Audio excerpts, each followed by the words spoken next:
உலகத்திலேயே அதிக மக்கள் தொகை கொண்ட நாடுகளிலே 2வது இடத்தை பிடித்திருக்கக்கூடிய ஒரு தேசம் தொடர்ந்து இந்த கேள்வி முன்வைக்கிறது.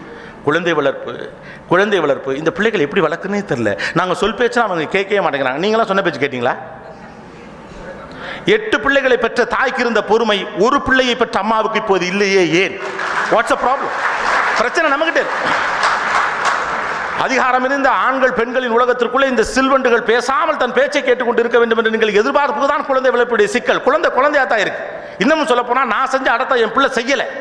எல்லாரையும் மாடஸ்டா மாத்தி எல்லாரையும் மண்டையை சீவி 4 அடிக்கு நிறுத்தி வச்சிருக்கோம். ஒன்று குறும்பு செய்யும், ஏறும், ஓடும், விளையாடும், உட்காரும், போகும். இப்போ நமக்கு பொறுமை. We become restlessness. பள்ளிக்கூடங்களில் பிள்ளைகள் ஒரு குறிப்பிட்ட அளவுக்கு மேலே சேட்டை செய்தால் அவனை ஹைப்பர் ஆக்டிவ்னஸ் சொல்றாங்க. உடனடியாக மருத்துவரை போய் பார்த்து விட்டு சர்டிஃபிகேட் வாங்கிட்டு வாங்குறாங்க. அம்மாக்களாக நீங்களும் இந்த பிரச்சனை சந்திச்சுட்டு தானே இருக்கீங்க.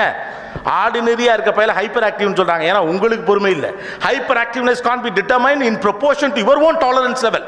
உங்களுக்கு ஒன்றை சந்திப்பதற்கான பொறுமை இல்லை என்கிற ஒரே காரணத்திற்காக இவன் அதிகமாக அடம் செய்கிறான்னு நீங்க சொல்றீங்க. பிள்ளைங்களா இப்ப அடமே பண்றது இல்லை. That's a record.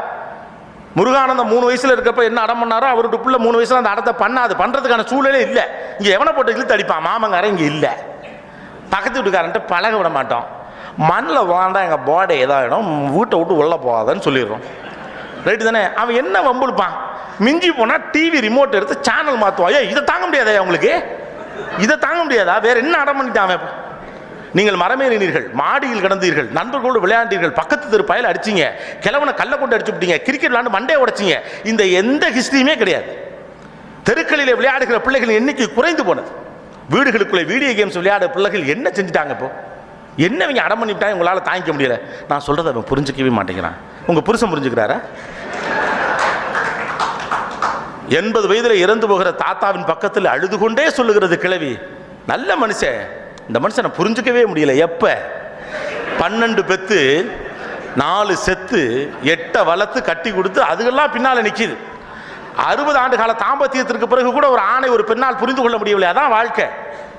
அவளை என்னால் புரிந்து கொள்ளவே முடியவில்லை என்று நண்பர்கள் குடும்பத்தில் இன்னமும் பேசுறீங்களே. 10 ஆண்டுகளாக பாதுகாப்பு இல்லைன்னு ஒருத்தர் பயந்து வாழ்றாரு. எப்படி? வாய் ஒரு பெண்ணாய் உங்களால் புரிந்து கொள்ளவே முடியவில்லை. 3 வயது பிள்ளை உங்களை புரிந்து கொள்ளவில்லை என்று நீங்கள் எப்படி கேள்வி கேட்பீர்கள்? என்ன நியாயம் இருக்கிறது? உங்களையே நம்பி வந்தீர்கள் என்று நீங்கள் சொல்லக்கூடிய உங்கள் கணவனால் உங்களை புரிந்து கொள்ள முடியவில்லை. 20 ஆண்டு கால தாம்பத்தியத்திற்கு பிறகு கூட எதற்கு அவருக்கு கோபம் வரும், எது அவருக்கு பிடிக்கும், எது அவருக்கு பிடிக்காதுன்னு புரியவில்லை. ஒரு நாளைக்கு ஒன்று பேசுவான் அந்த மனுஷன் சொல்றீங்க. இவன் நிலை கொள்ளையாமையோடு எப்போதுமே இருக்கிறான். இவளை புரிஞ்சுக்கவே முடியாது என்று உன் நண்பர்கள் வட்டாரத்திலே மனைவி பற்றி வருத்தப்படுகிறீர்கள். ஆண்கள் உங்களையே நம்பி வந்து உங்க பொண்டாட்டி உங்களால புரிஞ்சுக்க முடியல. அவர் தான் வாழ்க்கையை நம்பி வந்தீங்க. உங்களால் உங்க புருஷனை புரிஞ்சுக்க முடியல. 3 வயசுல